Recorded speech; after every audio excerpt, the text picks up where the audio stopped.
સવારમાં વહેલું જાગવું. અને રિયલી દાંત આવે એ શરીર માટે ફાયદાકારક. તમે લાઇફિંગ ક્લબમાં જઈને આટા દોઢાઈ જાય કીધું આમ. આ રિયલી દાંત આવે એની નિશાની જેમ દબાવો એમ ડબલ આવે. મારા પ્રોગ્રામમાં દાંત વિનાના દાંત કાઢે. દાંત હોય તો દાંત કાઢે, પણ દાંત વિનાના દાંત કાઢે.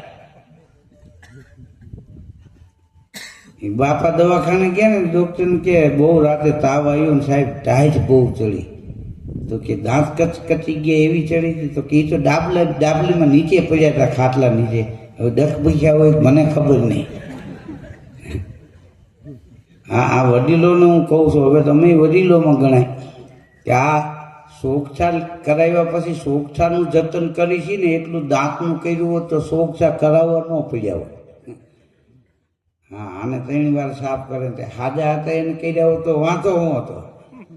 હા, પણ ઈશ્વરે અમૂલ્ય શરીર આપ્યું છે ફ્રી ઓફ. પણ એમાંનું એકાદું અંગ ખરાબ થાય તો અત્યારના આધુનિક યુગમાં હોસ્પિટલો સારી છે, સારું થઈ જાય. પણ ભગવાને આપ્યું એવું તો પાછું ન જ થાય. કારણ કે એને તો દિલથી આપ્યું છે, એને થોડું દિલથી આપ્યું. હા, આપણે 40,000નું હોન્ડા અટાણે 1.5 લાખનું થઈ ગયું છે.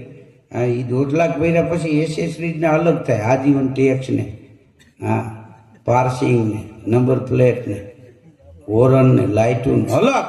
આ આપણે શરીર આપણને આપ્યું વાહન મફત, એમાં એસેસરીઝ છે ને.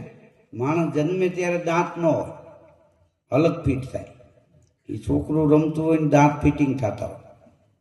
હા, આપણે નાની વાતની બહુ મોટી નોંધ લઈ છે. એક દાંત કાઢવાના ડૉક્ટર 300 રૂપિયા લે ને તો આપણે કઈ સાહેબનું કામ બહુ સારું. તે ઓલો મફતમાં 32 ફીટ કરી ગયું એનું સારું નહીં. હા, મફતની કિંમત નથી. હા, બાકી ભગવાને એક દાંતના 2000 રાખ્યા હોત ને તો અમુકને 7-8 માન નખાવત તો બૈયા ગયા હોય.